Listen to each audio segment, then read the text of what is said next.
What is up, Buckeye backers? A big top 5 win in the horseshoe yesterday. I was there in the stands this time with my daughter for her first ever Buckeye game. It was great. But before we get started, man, we got some new highlights to our intro. One, especially, that Downs return, man. That just changed the game. You were talking about it. You texted me during the game, hey, man, this is the game changer. Game over. Downs to the house, man. It was great. Give me your thoughts on that, and then we'll get to the intro. Outstanding. That was the turning point. It's like when I texted you, game over. That was it. That was the nail in the coffin. You could see Indiana. They looked at that and were just like, yeah, we're all matched here. Tails between the legs. We're going home. All right, let's get to that intro, and we'll get right back with some analysis from the Buckeyes' big win.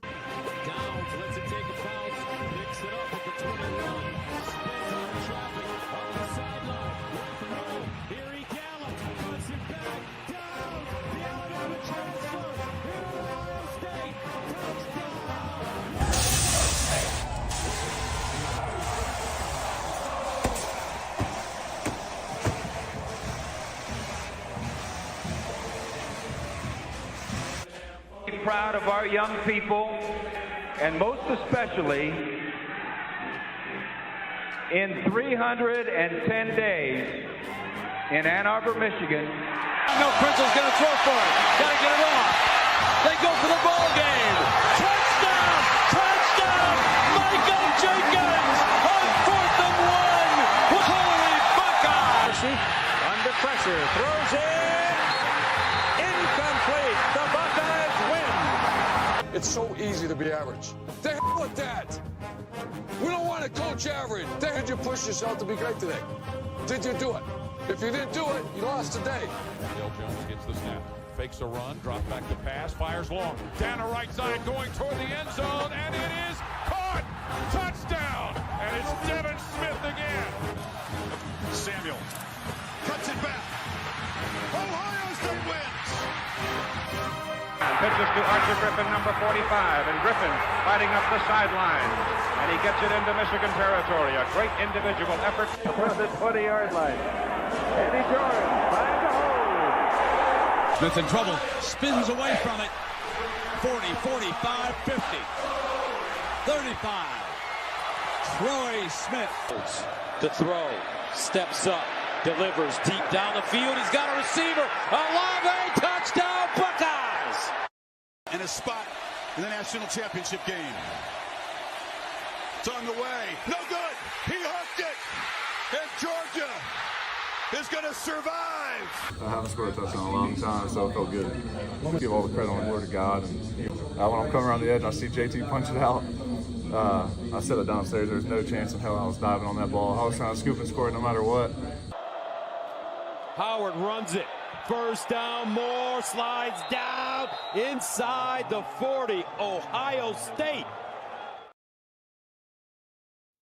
Man, we talked about it already. That return by Downs was electric, man. The shoe was loud, but we got to get to the start of the game, man. Got to start from the beginning. Indiana came out swinging. Just what I thought, man. They were going to attack us on the outside. They threw the ball deep once to Price, had Burke beat, and just overthrew the ball. And after that, they didn't really test downfield at all. But they did come back over the middle, get the first down to Price.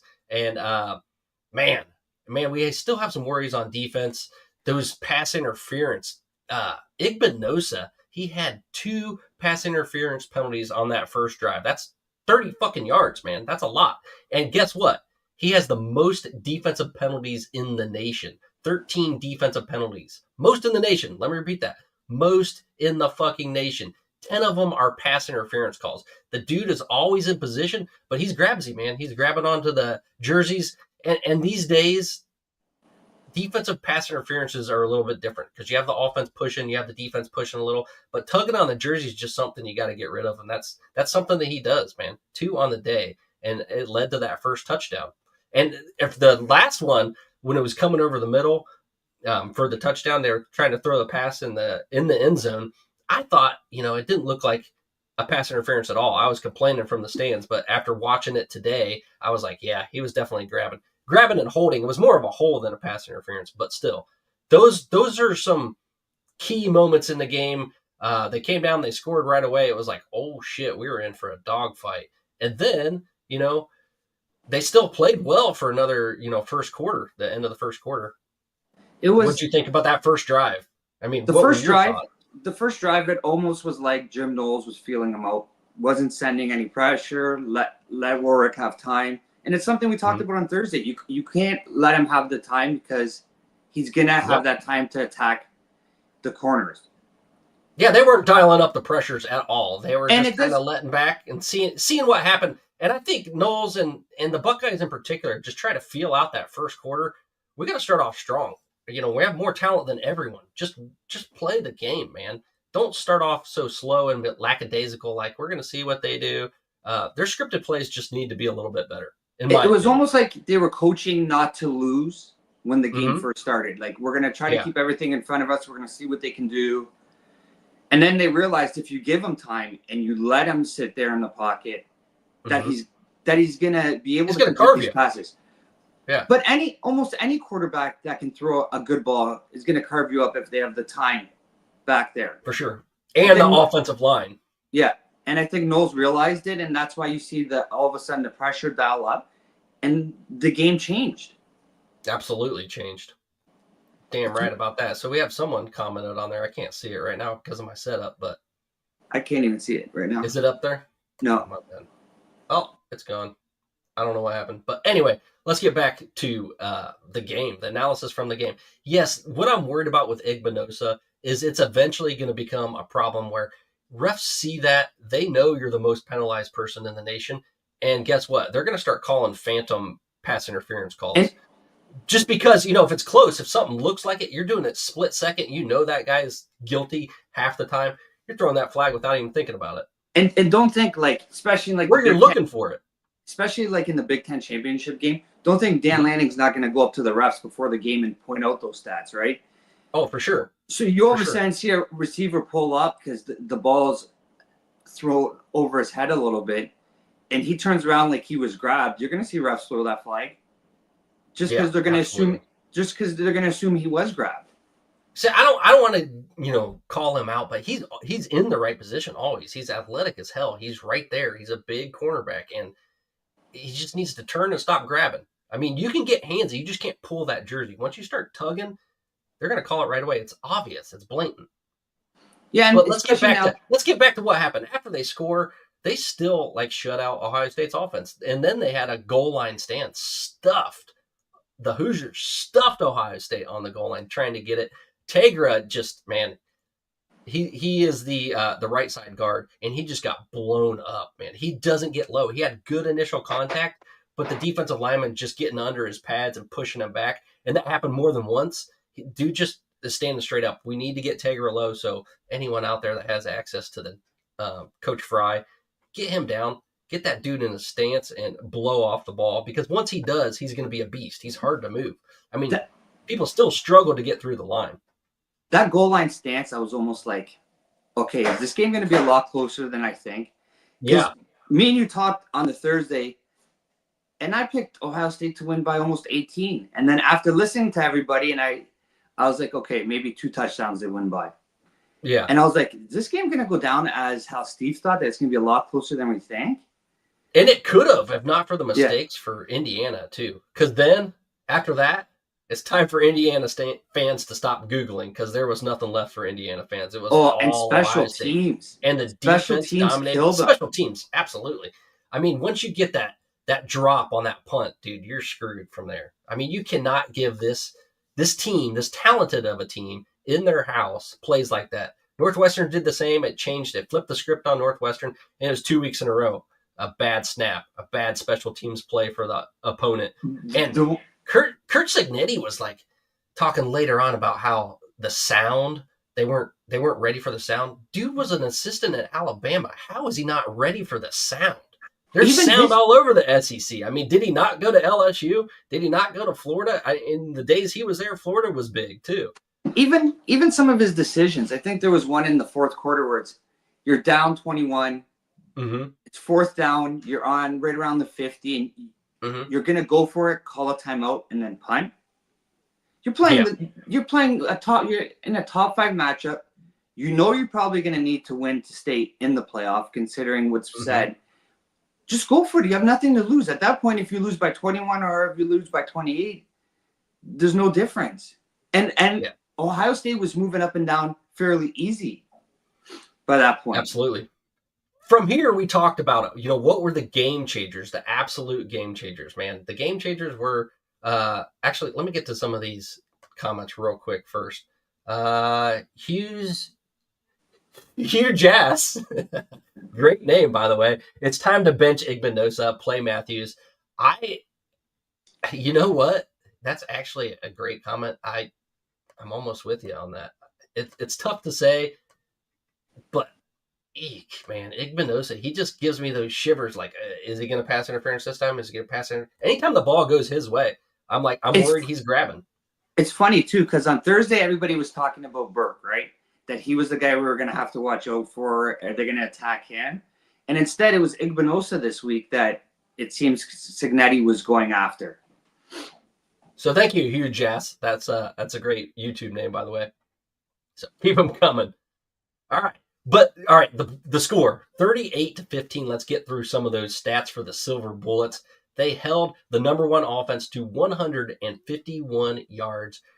They were 6 for 14 on third downs, including, keep in mind, the first 4 third downs they got. They were 4 for 4 for the first 4 third downs. 5 sacks and 8 tackles for a loss. Just utter domination. And Knowles dialed in the pressures. We've been asking for pressures from Knowles all season long, including last season. I remember I had an interview with him, and I was like, hey, when are we going to dial up the pressures? I'm ready for some pressures. They didn't need it against Notre Dame last year when I interviewed them, but they got through that game, and now they're getting the pressures. I think after that Oregon loss, he got more control of what they were going to do on defense. I think because he was the last man to the party, so to speak, as far as having, being a new coach, kind of feeling him out, what his defense will bring to Ohio State. They didn't want to just let him have complete control yet. Larry Johnson kind of had his formalities with the defensive line that he wanted to keep, but now Knowles has got all the cards that he needs to. He's able to dial up what he needs to. Just my opinion, I think he's got more control of the defense and is able to call whatever he wants, blitzes whenever he wants, and get pressures whenever he wants. But let's just watch a little breakdown of getting Rourke in the dirt, like putting his face in it and enjoying the day, man. It was great. I loved every minute of it. It's fun to watch. So let me dial up that video, and you can go ahead and tell me what you think about the pressures while I get there. All right, here we go. Man, these videos, awesome. Oh, yeah, if you just look at these, so coming off the edge, getting there, boom. So also you had Caden Stover, I believe, dropping back into pressure on the opposite side. And then Cody Simon just gets there. It's like you also have the blitz coming off the nickel back from the screen left-hand side, offensive left-hand side. This is boom right there. And that was Lorenzo Styles Jr. who transferred in. Awesome. This is the difference between Ohio State and the teams Indiana's been playing. It's the amount and then another one just getting there. This one's Jack Sawyer doing a little stunt. So this is the fifth sack, and that was an awesome dial up by Knowles. Like changing it a little bit. It's the speed. Two of those sacks were just defensive ends, just getting there, just getting off the pressure. It's the speed. Ohio State has speed, and it's like we said on Thursday. Indiana hasn't seen this talent and this amount of speed on a team, and it showed. Sure. And Knowles. So those, you're right. Those were the big game changers for me. That's what I wanted to see in the game. I wanted to see some pressures. I wanted to see some change-ups. It throws a quarterback off, especially some quarterback that's been around for 5 years. If you change up the defense a little bit, you drop one defensive end and you rush from the other side, he doesn't know where pressure's coming from. The offensive line doesn't know who to block. You got to make it confusing for a good quarterback sitting back there in the pocket. One that can hit those back shoulder throws. And did you see a back shoulder throw at all? No, he didn't have time. You need time to throw the ball. And they started running draws to the running back on 3rd and long because they didn't have time. No, and they knew it was coming. And the problem is, too, is Indiana, I think, realized that they don't have the personnel to match up with Ohio State. And I don't think Scanetti in the offense had an idea of how to work around not being able to match up there. I think they had their game plan. He was pretty cemented that it was going to work. It worked the first drive. But realistically, Indiana scored the first drive and their very last drive. And other than that, they really didn't do nothing. Yeah, and especially when 2 of those sacks came not too long right after this play, which you got to listen. Downs lets it take a bounce, picks it up at the 21, spins out of traffic, up the sideline with room. Here he gallops, cuts it back, Downs, the Alabama transfer, here at Ohio State, touchdown! Whoa!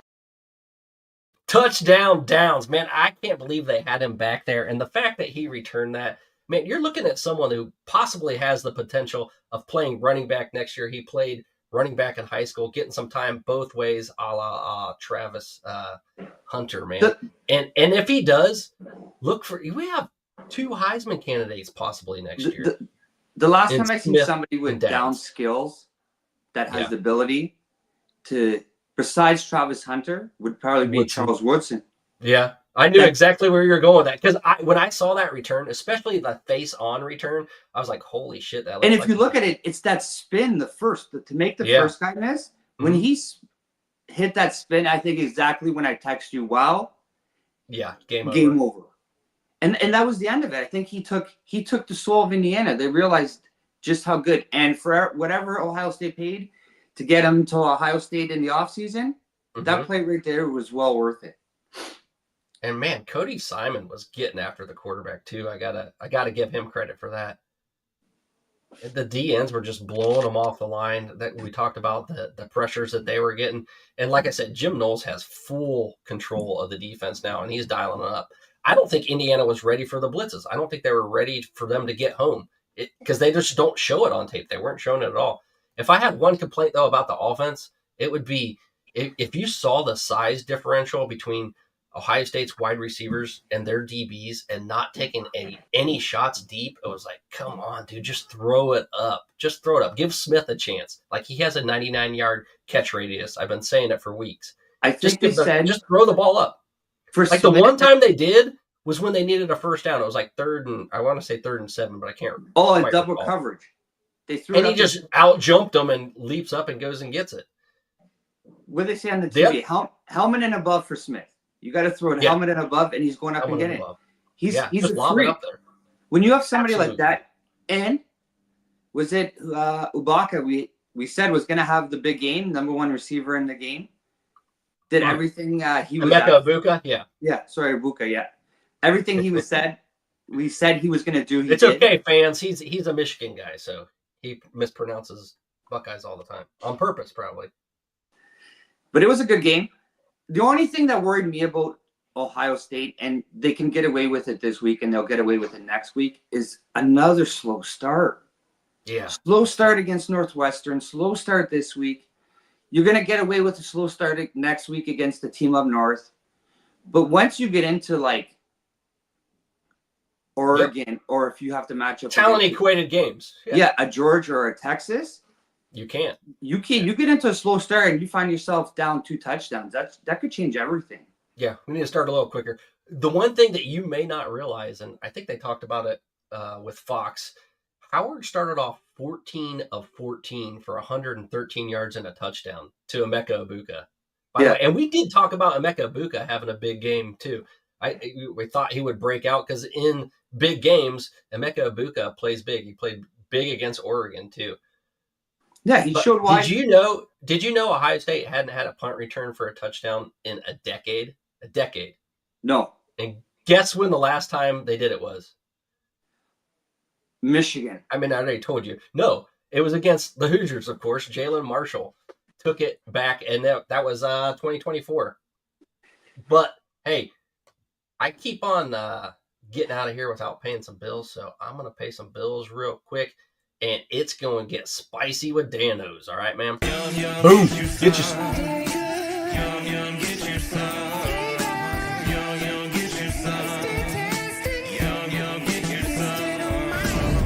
seasoning, food's favorite flavor. Yum, yum, get you some. I'm Joe Burrito, your favorite burrito. Whoa, whoa. Joe, hey. We all know you're the best. What? But you can always do better. What you got? Try the new Dano's Hot Chipotle. Hey. Ooh, that's spicy. Yum, yum. Yum, yum, get you some. Yum, get you some. I love Dano's. Making me hungry every time in the morning. Again, got to get my coffee. But you were going to say, yeah, special teams. Holy shit. What they have? It took over the game.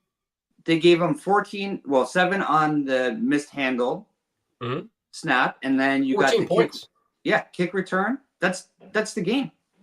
And I love how some people are like, you take special teams away and it was a game. Like, special teams are part of the fucking game. You can't take it away. It's like, if we just limited 2 plays, it would have been a close game. Well, yeah, you could say that in just about every game. If you don't give up a pick 6, it's a close game. You know. Oh, if he didn't overthrow the receiver by 7 yards, it's a touchdown. Yeah, well, exactly. But he did. You did drop it. Part of the game. There's going to be mistakes, so you can't just magically take away a couple plays. That's just not how it works. And that was a big part too, because if you look at Indiana coming in plus 10 in takeovers, even the week before against Michigan, they had a takeaway deep in Michigan's end to help them score, and Ohio State didn't make those mistakes. And Indiana needed those mistakes in some of these games to get the leads they got and to blow wins they got, right? And Ohio State didn't give them that. I don't think Ohio State had one takeaway. What, they have a fumble? I think they had one fumble. That interception. Will Howard had an interception. And that was a tip. Yeah. Even Will Howard on the broadcast, you see him and he's like, what? It's just bad luck. Like, you can't even put that on Will Howard. And you know what? I see a lot of people that are haters for Ohio State claiming Ohio State gets all the calls. They are the most penalized team in the nation. The most penalized team in the nation. So I don't like... Actually, I'm not going to say... I didn't say that right. The teams that play them get the most penalties called in their favor. So Ohio State gets called for penalties the most. I'm butchering that. I don't believe the roughing nonsense. At the end of the day, they're human. They make mistakes. Yeah, just go and play the game. If you're going to have to complain about the refs, it means you didn't make enough plays in that game to win it. Sure. So and it's Ohio State had 8 penalties for 58 yards. Indiana had 3 penalties for 15 yards. So don't pull that ref bullshit. No, if you're going to complain about the refs, it means you didn't make enough plays, and that's it. But let's get on to some troll jobs, man. It was awesome. I was loving what they were doing at Ohio State, man. It was great. The Google Me thing is just taking over. Boom. Even the scoreboard, man, trolls them. Ohio Stadium trolls them. The Buckeyes win. Google it. That was awesome. Absolutely awesome. I was like, oh, man, I got to snap a picture of that real quick before that's gone. And they left it up there for quite a while. The best part of it was Curt Cignetti. That was a video of him. So you see different positions. He was absolutely pissed, man. Absolutely pissed they put that up there. And why wouldn't you be? Of course. I love it. And then if you saw videos, there was videos all over the place of Will Howard, man. He was trolling afterwards, man. I guess there was a spot where you could lip read him saying, fucking Google that. And then he has a cigarette in his mouth because Curt Cignetti, they label him as the cigarette guy, put the marble sign and make T-shirts out of it, Cignetti. So anyway, he put the cigarette in his mouth, threw it on the ground, and stomped on it, putting out the cigarette, man. So I was like, epic troll job by Will Howard. I didn't know he had that in him, man. I didn't know he was a shit talker. So that was awesome to see. This is what college sports, college football, or college athletics in general should be about, is doing stuff like this. Yeah. So then speaking of this, we got to get into that last touchdown. What did you think about that last touchdown for Ohio State? Because that was the other part where people were talking shit. We had some haters. Some Buckeye fans had some haters. Listen, at the end of the day, it doesn't matter what team you play for. When a team looks like they're going to start running it up, people always have to stop them. If you're Indiana and you get mad because Ohio State, what was it? Did they go for it on a 4th down late? Stop them. Ohio State. Yeah, they did. There was one where they didn't need to, but that was a lot earlier on. I mean, they just stop them. Like, I hear people complain about these teams. Oh, why would they put in the end zone? Why would they do this? Stop them. This is my perspective. They went for it after they scored a touchdown, they went for 2, and then they kicked an onside kick. They're trying to get the score closer so they can get into the playoffs. Ohio State knows it. Hey, man, if you're an opponent, you don't want people scoring in garbage time on you. If you're going to score in garbage time, hey, it's turnabout. It's fair game. Ohio State can come down and score with 20 seconds left. Who gives a shit? And you know what? That's what Ryan Day was thinking. And in the split moment, when you're feeling that emotion, I would have done it. I would have scored. Hell, Travion Henderson was nice. He was like, you know what? I'm just going to kneel here. I'm going to be a game manager, and I'm going to go down and not get a 39-yard touchdown. Which, you know what? He's not getting all the stats and all the glory that he deserves because of how good he is, because he's splitting time with, his friend over there. Yeah, Travion Henderson's a beast. You guys probably do have the best backfield in college football. But yeah, I don't score. Even if it's next week. If you can put up 100, put up 100. Score. If the other team can't stop you, and if you're going to say this stuff Cignetti said before games. Exactly. I win. Google me. And beginning of the season when he's like, Michigan sucks. Purdue sucks, but so does Michigan and Ohio State. You can't come out talking crap like that if you're not going to be able to back it up, man. You have to take it. If you're going to lose, you're going to lose. And if they're going to go for it and score a touchdown, from less than a yard out, man, suck it up. And at the end of the day, it's not up to Ohio State to call off the dogs. It's up to Indiana to stop them. And if you can't, you know what? If Indiana would have not gone for 2, not done an onside kick, and not gone for that touchdown and kneeled it then, guess what Ohio State would have done? The same damn thing. So, and they showed in other games that he's willing to call off the dogs and keep the game a lot more respectable. So if you're going to keep it going, then he should keep it going. Yeah, if you want to be a stud and call out the best of the best, then, be able to take it when they are like, you know what, fuck you. And I understand what Cignetti was trying to do to make this look a lot better because he understands what's about to happen with the playoff. What Cignetti didn't expect was the 5 or 6 early Christmas gifts he was going to get on the scoreboard right after the game. That's where we're at, man. What do you think about Indiana and his chances of getting in the playoffs? First of all, what did you think? What did you think about before we saw the results from yesterday? So watching the game directly after the game, what were your opinions? So as the game was going on, I'm like, Indiana needs to score because if this gets out of hand, they're not getting it. When the game ended, I was like, okay, so the Big Ten's going to get 3 teams. Yep. Then the Penn State game started. Exactly what I thought. Then the Penn State game started and Minnesota was up. And I was like, Big Ten might only have 2. I'm like, if Minnesota wins this, we're down to 2 teams. Yeah, and SEC gets 5 teams in. Yeah, then I flipped on the scoreboard and all of a sudden I'm looking. Alabama's down, only has 3 points. Yeah. Texas A&M lost to, second last place Auburn, 43-41. So they're gone. Texas A&M's not gone yet. But they did lose to Auburn, so. Isn't that 3 losses? No, that's 2 for Texas LSU, A&M. Southern Cal. Sorry, yeah, they lost to Texas A&M. Yeah, they lost LSU. Notre Dame. Southern Carolina. Oh, yeah, it's 3 losses. They only had 1 in the SEC. My bad. Yeah. Damn, Southern Carolina. Yeah, they're out. Holy shit. So then Bama 3 losses. John thinks Indiana makes the playoffs. They do now. I don't think they would have if not for some help from the SEC. Oh, and the best, Lane Kiffin, talking about coaches don't want to play in the SEC game because they might get penalized. Now, he doesn't have to worry about that anymore. Yeah, he's not even going to come close to making it. Maybe he lost on purpose because he didn't want to play in the SEC championship game. Yes, that's why. But he forgot to count that. That gives him 3 losses and puts him out of the playoff. Oh, man, what an idiot. And then look at the Big 12. BYU lost. Colorado lost. Those are supposed to be the 2 of the favorites to make it to the playoff. And I think this weekend locks Indiana in.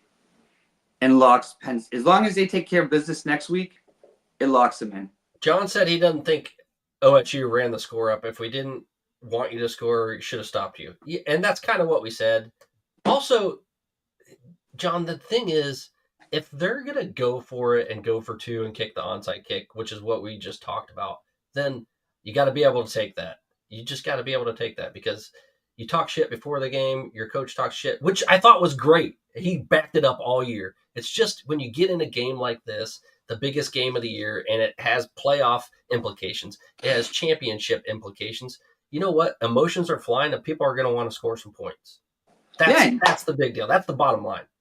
And at the end, it's like you said, if you're gonna not wave the white flag and say, okay, it's done, it's over here, we'll kick you the ball. If he would have just kicked off, I think they would have been like, okay, that's it, it's over. Yeah, game done. I agree. Even that, after you go for two and then you run the onside kick, you know what? You're trying to get this. You're going to do anything you can to crawl back in this game or get as many points as you can. Yeah. But you know what? Style points do matter, and if you want that number one seed, which Ohio State does want, you need some style points. And guess what? Ohio State's, if they beat Michigan, which they absolutely should, they're going to have to go against Oregon again, which they don't match up well. We talked about those defensive backs that are struggling. Burt got beat deep again. It was only once. Our defense got pressure, so it kind of took some of that difficulties off the cornerbacks, because when the defensive line's hitting home, the cornerbacks just have to be there for a second. So, and we're gonna see if Ohio State can do that against a team like Oregon. If you can get the pressure and force somebody like Gabriel to not have time to make bad throws. One other thing I wanted to touch on was the shuffling of the offensive line. Austin Siereveld to guard, and I'm probably butchering his last name because I don't know how to pronounce it, and Hinzman to center. They both played really well. I thought they did well. If they ran to the left side, that's when Travion Henderson got his touchdown. Running to the right side was the problem. Tegra has got to get down. Got to get lower. Go watch the film. There was a couple times where Tegra got blown off the ball, and it was only because he was standing up straight. I think you could see, too, as the game went on, they got more comfortable. Because in the first half, you guys only had 22 rushing yards. Yeah. And then they did get more comfortable. By the time the game ended, I think you could see the continuity starting to build. Yeah. They started understanding where guys were going to do and what guys were going to be. Because like you said, on Thursday, it's hard to lose two All-Americans and make up for it. But it's not going to be this game or next week that's going to define what happens. It's going to be against Oregon and moving forward. And having Hinzman in there that can jump back to center right away after he was playing nasty at guard for the last couple games, it's definitely a benefit. It's not like putting someone new at center. You just move them down. And Austin had some time at guard too. He had some experience there, so it wasn't anything new. It was just, a little bit of shuffling. And he had 13 games he started last year at center? So, Hinzman. Yeah, Carson did. So he has the experience of snapping the ball. I'm sure they went over stuff in practice. So it's a nice piece to have to transition back to, right? Opposed to having to throw in a true freshman or a player with no experience. So what do we have? Let's jump back to the playoffs. What do we have in the playoffs now? So the SEC, we have Texas that's there. I think, like you said, Texas A&M with those 3 losses, they might be out unless they beat Texas. So Texas, Georgia. ESPN right now, let me bring it up. Yeah. They have it right here. So right now, ESPN. Tennessee. And I think you have 3 from the SEC right now. Yeah. Okay. So ESPN has projected Oregon to win the Big Ten. Yeah. Texas to win the SEC, Miami, and Boise State to round up the top 4. The top 4. Seeds, at least. Yeah. Which even Boise State played a lot closer game yesterday than I would have thought. I think Boise State gets that because they're going to be ranked higher. Yeah. Right? Because BYU lost. I think they're all 2 losses in the Big 12, right? Yeah. So Ohio State gets to open at home. So they would be the 5th seed as of right now. No, they're number 2 in the nation, but 5th seed. Against Arizona State. The winner, they have Arizona State winning the Big 12 champ. And that, I don't know why Arizona State is top of the Big 12 right now, because I think there's a bunch of teams with 2 losses, right? I think they all do. I think they're just giving, because you get an automatic berth if you win, right? So the Big 12 will get it in. It's just you get to play Ohio State as your gift of getting in. I have to look at Arizona State's schedule because they may have completed their Big 12 schedule and have more Big 12 wins, and that's why they're at the top. Unless it's just alphabetical order. No, I think that's why they're at I think you're right. And then you got Indiana and Penn State. SMU at Notre Dame. And then Tennessee at Georgia in the 9-8 matchup. All right. So who's 10, 11, and 12 then? 11's Indiana, 10's SMU, 6 is Penn State, 7 Notre Dame, 8 Georgia, 9 Tennessee. Do they have Boise State at the 12 spot or a 4 spot? They have them at the 4 spot. But I think it puts them at the 4 spot automatically because they'll be the highest ranked, one of the highest ranked. Yes, absolutely.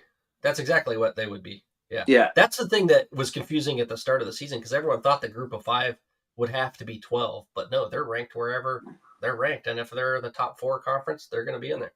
And Alabama would be the team to miss out. They would actually be ranked 12, but they're gone because of the way automatic bids work, right?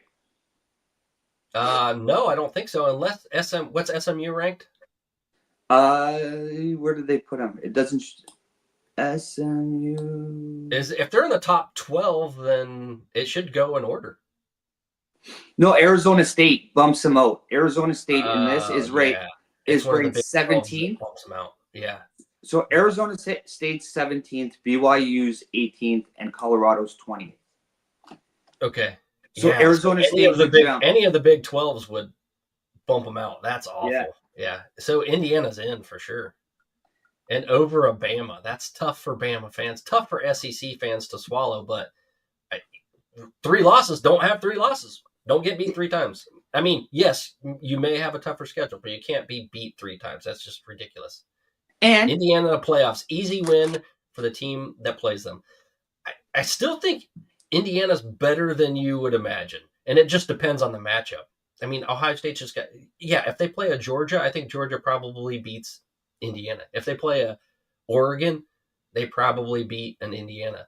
But I think Indiana some of these other teams, no. I mean, I think Indiana does well against Boise State. I think Indiana does well against anyone in the Big 12. I think Indiana does well against the ACC probably. Maybe with the exception of Miami. But I think you only know when you know. I think Indiana-Penn State would be a good matchup, actually. Yeah. But yeah, it's nice to see. Yeah, and Alabama, you lost 24-3 last night to Oklahoma, who has 1 win in the SEC this year. Like you can't complain. If you have 3 losses, you can't. Yeah, it's like the year Ohio State got blown out by Purdue. You're not going to make the playoffs in a 14 playoff. But this is a 12 team, so they expect to have 3 losses, which is it's absolutely ridiculous. Like you cannot compare 3-loss schedules to a team that has 1. And you know what? They hung with Ohio State for the first quarter, the second quarter even, and midway through the third quarter until they made mistakes.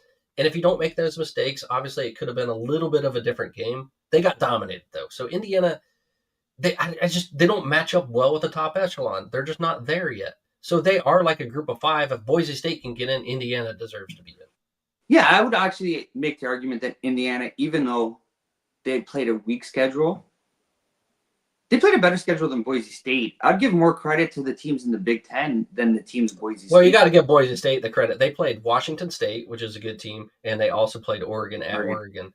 So I think but they had a little bit better outing against Oregon, obviously a lot better than Indiana had against Ohio State, and they beat a Washington State team who was ranked. But that was a different Oregon team too, because if you look at the first 3 weeks compared to what Oregon, they had trouble. Yeah, they were still trying to figure it out because of the amount of transfers. Their offensive line, right? And their offensive line was having some issues. But yeah, when you have transfer players come in, they got to develop that mentality with everyone. Yeah, you got to build the chemistry, and college football doesn't have exhibition season, so you're getting it in. Game. You're not practicing with other teams like you see in the NFL, where you can get the game speed, you can figure it out, right? You're using the first 3 or 4 games to figure that out. And if you look at Oregon, that's what they did. It took them 2 or 3 games to figure out exactly what they were going to do and how to play it. And then they started running away with it. Mm-hmm. Hey, yeah, you're a writer for college. You're a writer for College Football Dogs. Let's give the dogs some love. This is all brought to you by the College Football Dogs Media Network, which we are a part of. So let's give the College Football Dogs love, and we'll be right back with what this win really means. So you know what it is, but we'll get back to it here just shortly. College Football Dogs, baby. On the College Football Dogs website, you'll find a main page that features some of our biggest and newest stories. Our conference pages for content related to your favorite team's conference.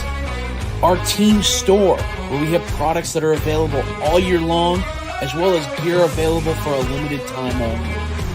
Our podcast page, where you can see when one of the 12-plus College Football Dogs podcasts is streaming live on social media.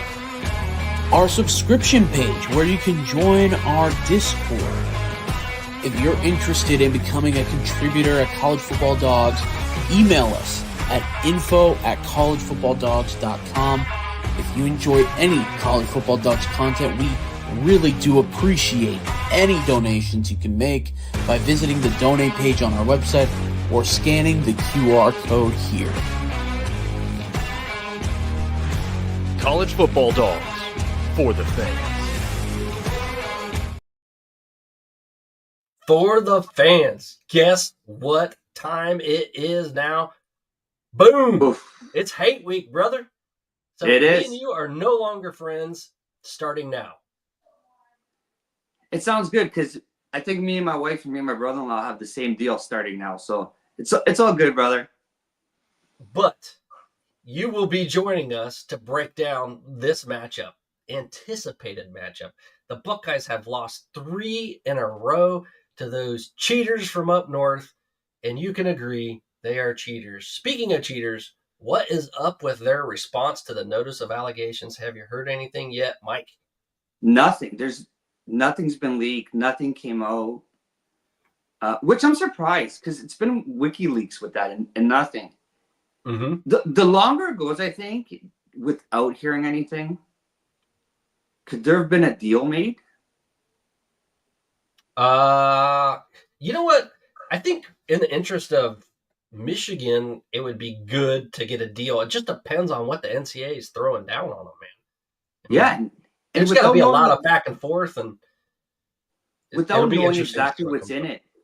But you got to remember, too, the NCAA has a lot on their plate, too, with all these class action lawsuits, right? That keep popping up or showing up. You know what? People talk about that a lot and about how, they're toothless now. But they're only toothless when it comes to NIL. That's the only area where there's lawsuits against them.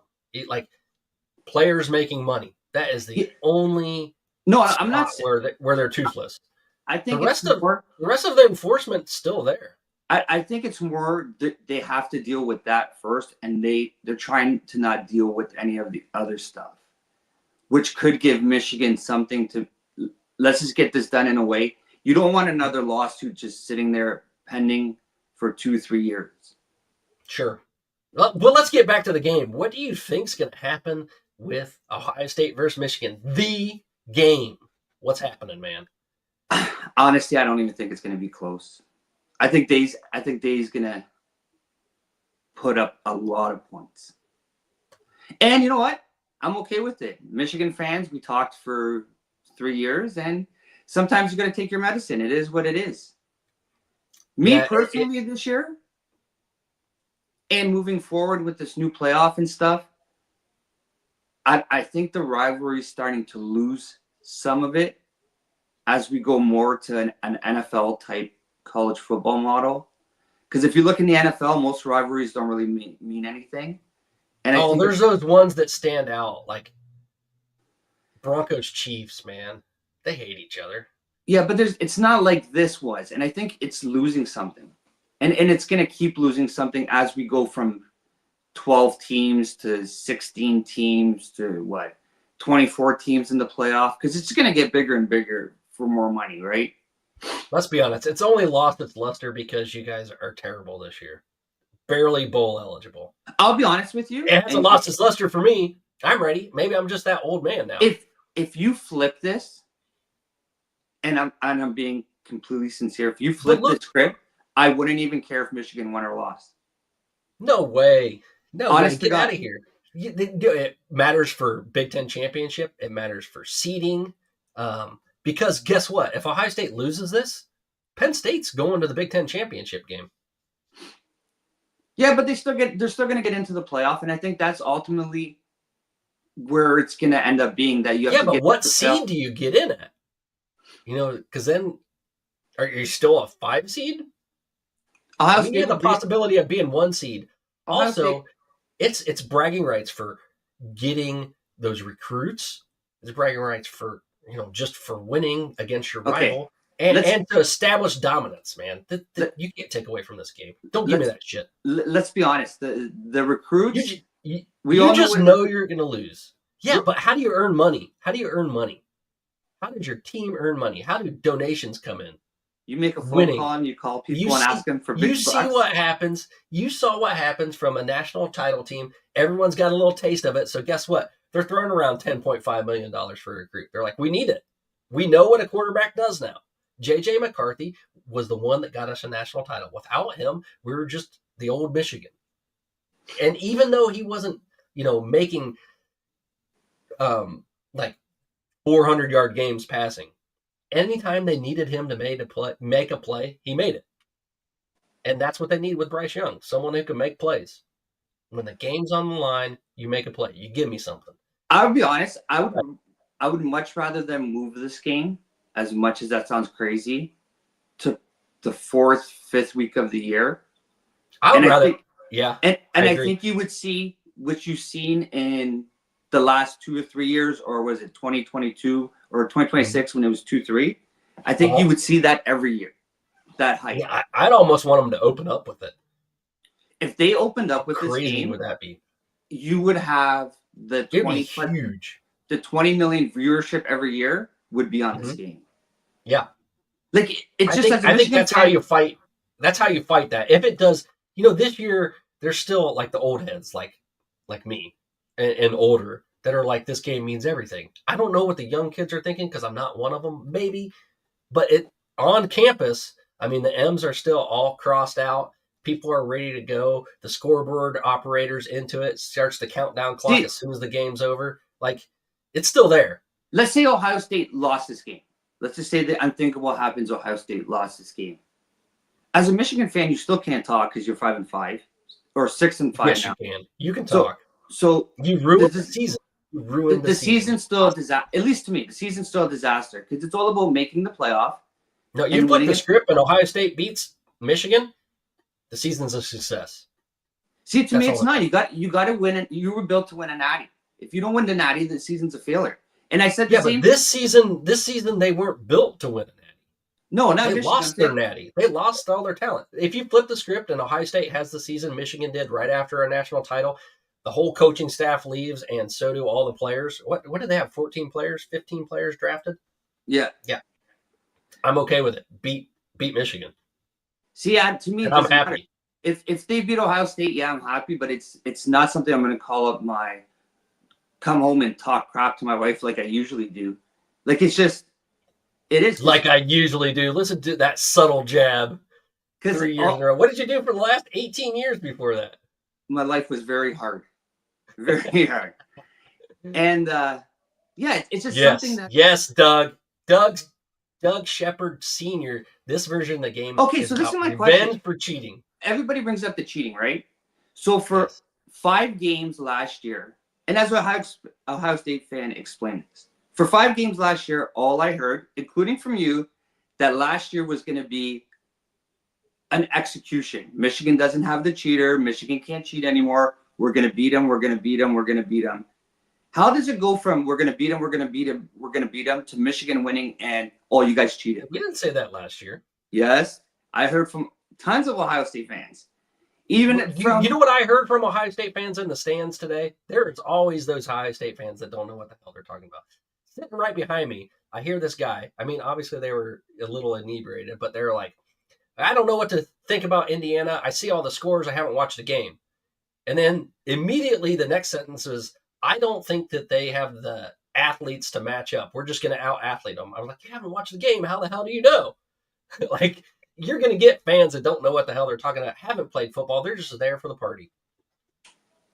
Yeah, and at the end of the day, too, it's a rivalry game. Anything can happen. But yeah, I think Ohio State's they're gonna run it up, which they should, and I'm fine with. It is what it is at this point.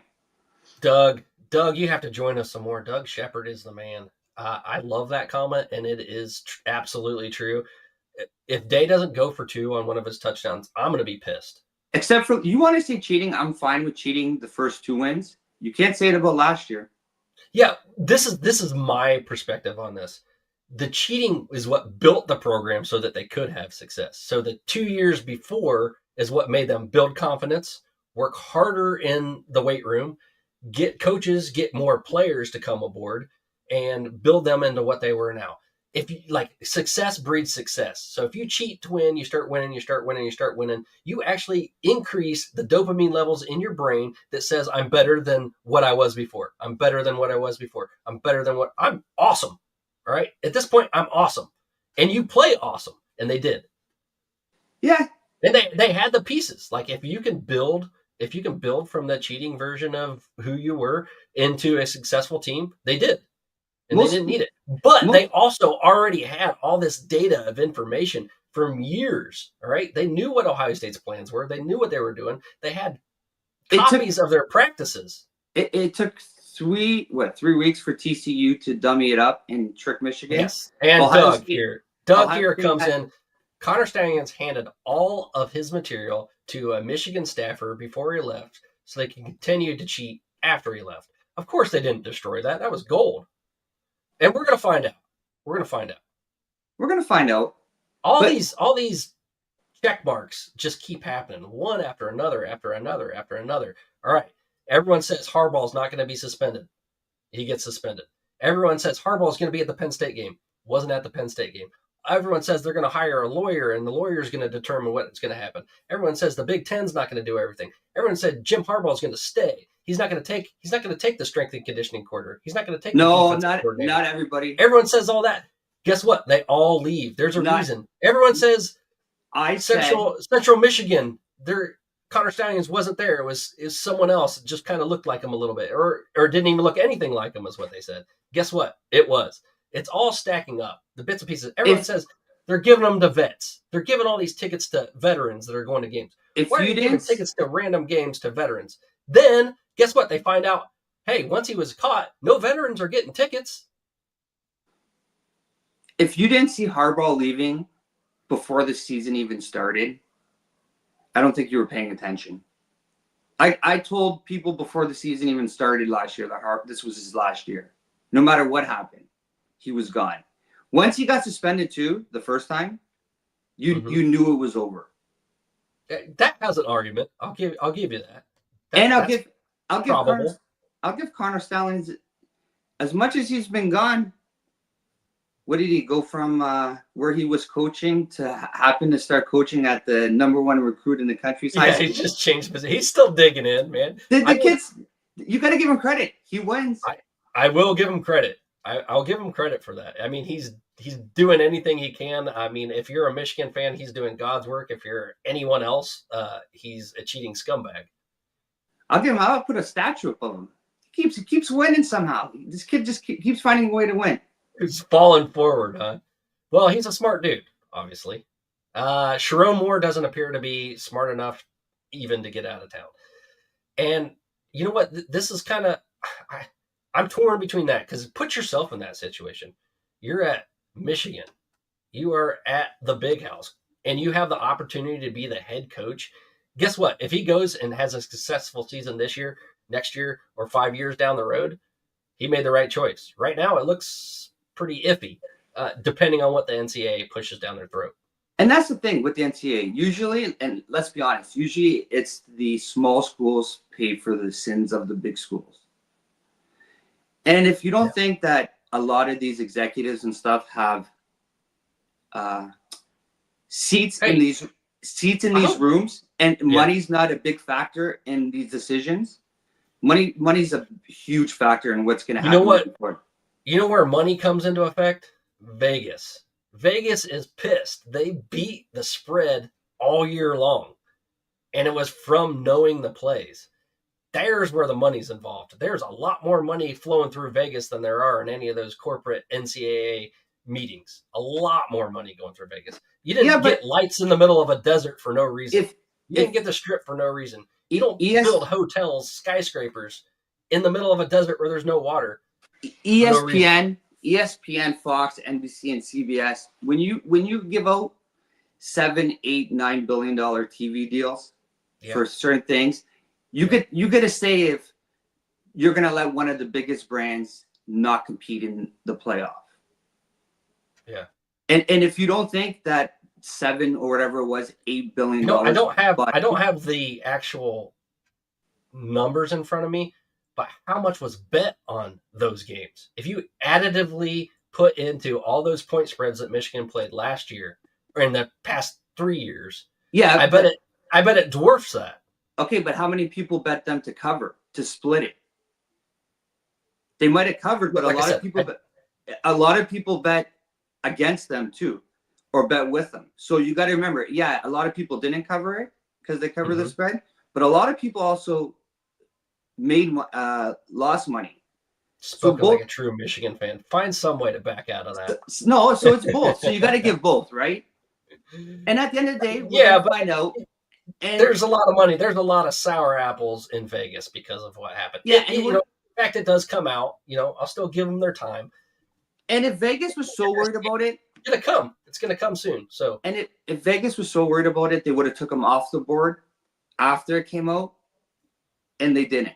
They left them there. So, I guess that's a possibility. Is it as bad? Or they just adjust and get that money. Like they still want people to bet on like you're thinking the biggest betting game of the year other than the playoffs. And then they in fact made it to the playoffs. So they needed that money. Like, what are you going to do? Just not have a playoff person or playoff team? Well, if you look at the playoffs last year, what is it? 80% of the bets and 70% of the money came in on Alabama, but Vegas never moved it. So they made their money back. They're not too worried. I guarantee they're worried. This is mafia type people. Oh, come on. This is not the 1970s. This was built on the mafia. It's still around. It's just developing in different ways. We're going to find out, though. Let's be honest. We're going to find out soon. I don't think soon, but we're going to find out what happens with it. Hopefully by the end of next year. Yes, sir. Yes, sir. Well, it's time to wrap it up. How crazy is that? You got any predictions on score for the Michigan game? Before we get into Tuesday, we're going to do an extra show for Michigan week, obviously. Tuesday, Ohio State, upwards of 50. Michigan, 14. I think Michigan's coming into their own, and there's a chance that they'll give it a closer game, but I think Ohio State by 3 scores. I think you're right. I don't know. I think Dave's going to run it up to prove a point. And unlike most Michigan fans, you deserve it. I hope he does an onside kick in the fourth quarter up by 3 scores. Stop it. That's it. It's like I don't complain. I'm like most fans. I don't complain about that stuff. I don't complain about refs. Yeah. If you lose by 80, you deserve to lose by 80. Sure. And I talked a lot of poop for 3 years. So the people around me, if Ohio State wins by 80. Did you just say poop? On this podcast, you can say whatever the hell you want, man. My kid's right upstairs, and I don't. All right. So I said a lot of poop, and I deserve for a lot of poop to come back my way. And yeah, for sure. It is what it is. And what I'm looking forward to most is I think you're gonna have Michigan finally buying into NIL, and this series is gonna go back to being what it should be. Yeah. Where it's both teams are good. Because Michigan didn't live up to their end of the deal this year. The weird thing is now we have Oregon to deal with because they're right up there, man. And they're not going anywhere. Oh, no. People would think Oregon has NIL on point, and they're building something. And even for sure. Dan Lanning is a stud. He was a great hire, man. And even USC, like, so now we went from the Big Two to the Big Three. I mean, even USC, Penn State's always going to be there on the cusp, but like, yeah, but let's be honest. Franklin's the guy where you're down by 5, it's first down, 3 minutes to go, and he decides to kick a field goal and then go onside kick to somehow win the game.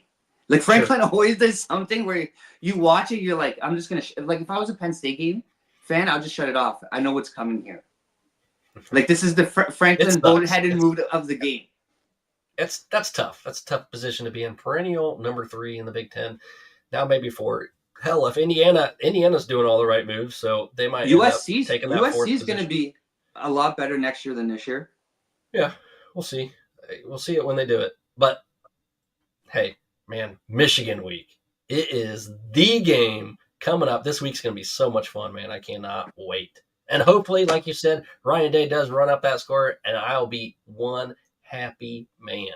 Well, maybe I'll run into you. Those Thanksgiving leftovers are going to taste so good. Maybe I'll run into you when I'm in Columbus and have to buy your beer after you kick our ass for. That would be great. Yeah, I'll be there.